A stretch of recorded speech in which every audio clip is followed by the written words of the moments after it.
निधि जी, शेरवंश महाराज जी। महाराज जी, अज्ञानतावश कुछ वर्ष पूर्व आपका श्री विग्रह बनाया था। जब एक कांतिक वार्तालाप में पता चला कि गुरुदेव का प्रकट जब रहते हैं हाँ, तो वैसे वैसे मतलब शास्त्रीय बात यह है कि जब गुरु पधार जाए तब गुरु की मूर्ति विराजमान की जाती है। जैसे सामने गुरु विराजमान हो तो उनकी छवि विराजमान करने है, उनकी छवि प्राय ऐसा देखा गया है, छवि विराजमान कर ले। और मूर्ति तो तब बनवावे जब वो अंतर ध्यान हो जाए। ऐसा प्राय हमने संतों से सुना और संतों में देखा भी है कि संतों की मूर्ति तभी लगती है जब वो अंतर ध्यान हो जाते हैं। क्यों? आप लोगों को कोई ऐसी बात पता है क्या? है? हाँ, तो हमको यही पता है कि अपने गुरुजनों की और संत जनों की मूर्ति निर्माण तभी होता है जब वो अंतर ध्यान हो जाते हैं और छवि ये हम विराजमान करते हैं। भगवान का श्री विग्रह, गुरु की छवि, आचार्य की छवि ऐसे विराजमान कर, आचार्य का भी श्री विग्रह विराजमान। और जब गुरु अंतर ध्यान हो जाए तब उनका श्री विग्रह विराजमान करना। वो एक भाई लाए थे श्री विग्रह बना के, तो उनका अच्छा है, पर मतलब हाँ, वो उन्हीं को बताया था ये बात कि श्री विग्रह तो तभी बनाना चाहिए जब अंतर ध्यान। हम अपने गुरु का श्री विग्रह बनाने का आदेश नहीं करेंगे। महाराज जी, एक प्रसंग में आपने सुनाया था एकलव्य जी का, जब उन्होंने अपने गुरुदेव की वैसी हाँ, उनकी एक भारी अव्यवस्था थी। प्रकट सानिध्य। हाँ, प्रगट सानिध्य की उनको एक तरह से तिरस्कार कर दिया गया था। उन्होंने मन से गुरु मान लिया। तो अब प्रगट में फिर रज की मूर्ति बनाई और फिर शुरू कर दी। वहां की अव्यवस्था थी, अपनी अव्यवस्था थोड़ी है। अपने तो चित्रपट रख सकते हैं और हमारे गुरु जी अभी जीवित विराजमान है, इसलिए ऐसा रखना चाहिए। जिन्होंने बना चुके। हाँ, तो अपनी सेवा में विराजमान रखो, जो मतलब उसमें कोई पाप थोड़ी है, उसमें कोई पाप नहीं है। आश्रय तत्व दास जी, गाजियाबाद से। राधे राधे महाराज जी। महाराज जी, वो घड़ी कब आएगी जब हमारा मोह परिवार से हटकर केवल और केवल राधा रानी के प्यार, सेवा और वृंदावन धाम में वास मिल जाएगा? श्री जी से प्रार्थना करो और खूब भजन करो। भजन में इतनी ताकत है जो सब मोह नष्ट कर देगा। जितना जितना नाम जप होता जाएगा उतने उतने राग नष्ट होता जाएगा। अभी बहुत प्रयत्न करते हैं और संतों की कृपा से काफी समय से जप भी कर रहे हैं, बहुत आशीर्वाद आ जाता है और जप करने में बहुत आनंद भी आता है, इसमें कोई शक नहीं है जी। बट एक बहुत प्रबल इच्छा है कि राधा रानी अपने शरण में लेके यहाँ पे सेवा कर, वृंदावन वास हो, ये बहुत बड़ी इच्छा है। लेकिन कुछ आपस में परिवार भी बहुत अच्छा है, सब जने जप करते हैं, सब प्रवचन सुनते हैं जी।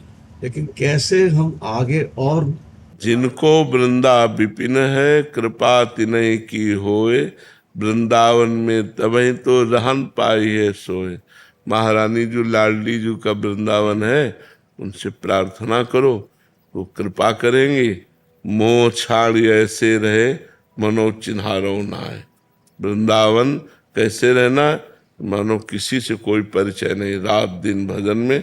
और अपने गए ठाकुर जी के दर्शन किए, बिहारी जी, राधा वल्लभ, राधा रमण जी दर्शन किए, यमुना जी के दर्शन किए अपनी कुटिया में। वृंदावन वास का आनंद वही ले सकता है जो अपरिचित जीवन व्यतीत करेगा, किसी से कोई संबंध नहीं, किसी से कोई परिचय नहीं। तो लाडली जी से प्रार्थना करो, वही वृंदावन वास देंगी। आप एप्लीकेशन लगा दीजिए। हाँ, हम तो प्रार्थना करते हैं कि समस्त चराचर के जीवों पर लाडली लाल की कृपा हो। उनसे प्रार्थना करनी जरूरी है कि वो मन में अंतर में बैठी हैं, वो जान रही हैं आपकी मन की भावना। हम तड़प रहे हैं धामवास के लिए, नाम रूप लीला के, गुरु चरणों की प्रीति के लिए। हम बच्चा रोए ना तो माँ दूध नहीं पिलाती, तब तक काम में लगी रहती है। नहीं, जब वो रोता है और किसी खिलौने से राजी नहीं होता तो वो विवश होके आके फिर दुग्ध पान कराती है, नहीं कराती। लौकिक माँ, जैसे अब बच्चा खेल रहा है तो उसने झांक कर देख लिया खेल रहा है, अपने काम में लग जाएगी। बच्चा रो रहा है, उसके पास खिलौना भेजा गया, वो खिलौना भी नहीं ले रहा, कोई और भेजा गया, वो उसकी गोद में भी नहीं आ रहा, तब फिर स्वयं माँ आती है और दुग्ध पान कराती। तो अगर प्रार्थना स्वीकार नहीं होती गुरुदेव, इसका मतलब पाप करा मैं पिछले। अभी आर्त भाव नहीं है, कहीं ना कहीं अहम है, तब अहम शून्य प्रार्थना भगवान के राज्य में प्रवेश करती है। समझ रहे हो? अहम शून्य। जब तक पांचों पांडवों का बल, भीष्मादि का बल, अपनी भुजाओं का बल, अपने दांतों का बल, तब तक श्याम सुंदर ने बिल्कुल सहयोग नहीं किया, भक्त होते हुए भी द्रौपदी का। और जब अहम शून्य होकर पुकारा, हे गोविंद, तो पुकारने में देर लगी, लेकिन वस्त्रावतार भगवान का हो गया। तो भगवान के कान में अहम शून्य पुकार पड़ती है, अहंकार युक्त जहां वो आवाज नहीं जाती। दैन्य, एक बार जिन नाम ली, हित सो होए अति दीन।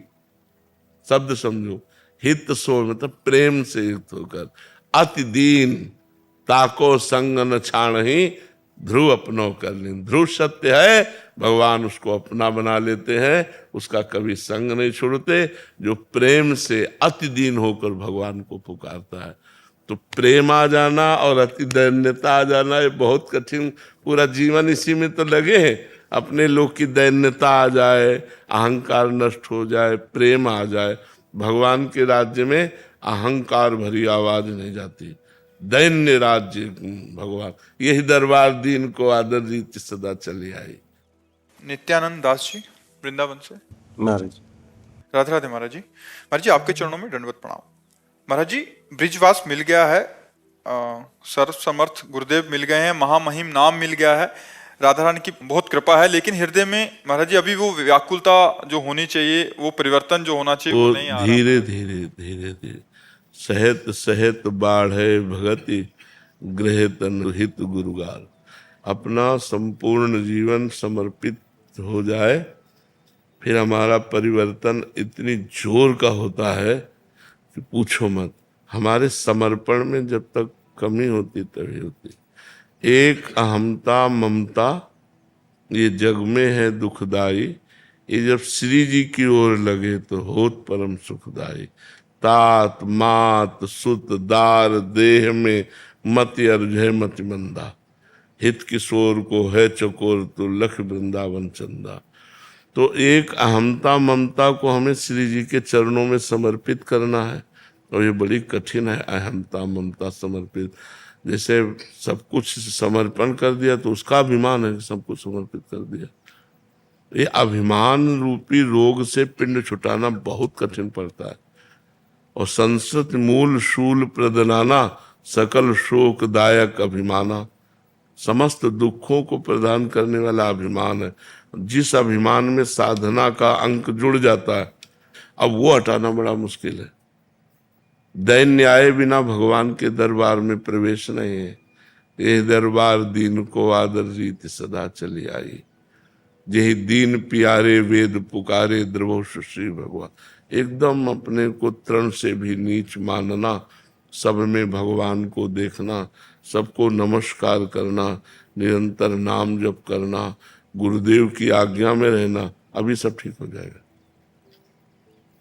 जो साधन बने वो हमारा नहीं, गुरुदेव की कृपा से बना है और गुरुदेव का है। प्रभु की कृपा से बना, प्रभु का। मैं साधन करने योग्य नहीं हूँ, मेरी क्षमता क्या कि मैं साधना कर लूं, भगवान ने करवाई, गुरुदेव ने करवाई। ऐसी हृदय में भावना हो तो धीरे धीरे फिर हृदय भगवान का स्वरूप प्रकाशित करता है। हृदय में ही भगवान छुपे हैं ना। सबके हृदय अछत अविकारी, निर्विकार अविनाशी परमात्मा सबके हृदय में छुपा है। जब अहंकार हमारा धीरे धीरे कम होता है या नष्ट होने लगता है, दैन्यता बढ़ने लगती है, तब हमारे अंदर व्याकुलता आती है। हे प्रभु, इतने दिन हो गए, आज का भी दिन गया, आज की भी शाम गई, आप मिले नहीं, कैसे मिलोगे, कब मिलो। वो हृदय नहीं खान पान ते भावे है, नहीं कोमल वसन सुहावे है, सब विषय लगे ते खारा है, हरि आशिक का मग्न आ रहा है। फिर वो अंदर ही अंदर घुटने लगता है, उसके अंदर एक जलन पैदा हो जाती है। प्रभु के बिना देखे उसको एक दुखद जीवन व्यतीत करने का ऐसा अनुभव होता है कि हर शीतल हवा चल रही उसका हृदय जल रहा है, सुंदर भोजन है उसको अरुचि है, लोग उसको प्रणाम कर रहे हैं उसको जलन पैदा हो रही, कुछ अच्छा नहीं लग रहा। मतलब जो अच्छा लगने वाला है वो सब खत्म हो जाता है, एक रास्ता केवल रह जाता है, कोई मुझे भगवान से मिला दे, कोई मुझे उनके दर्शन करा दे, कोई उनकी बात सुना दे। तो इसीलिए उसको भगवान के भक्त प्राण प्यारे लगने लगते हैं, क्योंकि उसकी विरहाग्नि को शीतल करने के लिए भगवान की चर्चा ही है। तो कथामृतम तत्व जीवनम, भगवान की चर्चा, भगवान की बात, भगवान। तो हम नाम जप करें, गुरु की शरण में रहें, और जो साधन बने वो भगवान की कृपा से बन रहा है ऐसा अनुभव करें, तो हमारा अहंकार नष्ट हो जाए। अहंकार नष्ट हुआ कि भगवत राज्य में प्रवेश हो जाता है। देहाभिमान ही भगवत राज्य में प्रवेश नहीं होने दे रहा। इसलिए गुरुदेव से प्रार्थना करें, भगवान से प्रार्थना करें कि हमारा अहंकार नष्ट हो जाए, देहाभिमान नष्ट हो जाए, बस सारी बात बन जाएगी। रवि कुमार दीक्षित जी, श्री हरिवंश महाराज जी। महाराज जी, जंगम योगियों के द्वारा शिव जी के नए मंदिर के लिए जब शिवलिंग का नाम पूछा गया तो आपने आनंदेश्वर महादेव का नाम दिया। तो महाराज जी, उनकी कथा में आता है कि कानपुर का जो आनंदेश्वर धाम मंदिर है महाभारत काल का है, और इसकी स्थापना दानवीर कर्ण द्वारा पूजा किए जाने पर हुई थी। और एक मान्यता के अनुसार एक गाय जिसका नाम आनंदी था प्रतिदिन एक टीले पर जाकर अपना दुग्ध चढ़ाती थी। जब ग्रामीण वासियों को पता लगा तो उन्होंने उसकी खुदाई कराई, तो वहां स्वयंभू शिवलिंग प्रकट हुए, जिसके कारण इस नाम का नाम ये पड़ा। महाराज जी ये कह रहे थे कि आपका कोई इसमें याद छिपी हुई है आनंद? हमें तो ये पता भी नहीं था कि हमारी उस समय स्मृति कोई ऐसी नहीं, कोई ऐसी स्मृति सहज में आ गया, सहज में आ गया आनंदेश्वर महादेव। और कुछ ऐसा नहीं कि हम कोई किसी कथा से संपर्कित। आप सुना रहे हो तो अब पता हो रहा है, नहीं तो हमें ऐसा कुछ नहीं पता था। और स्वाभाविक ऐसे था, स्वाभाविक भगवत प्रेरित था, भगवत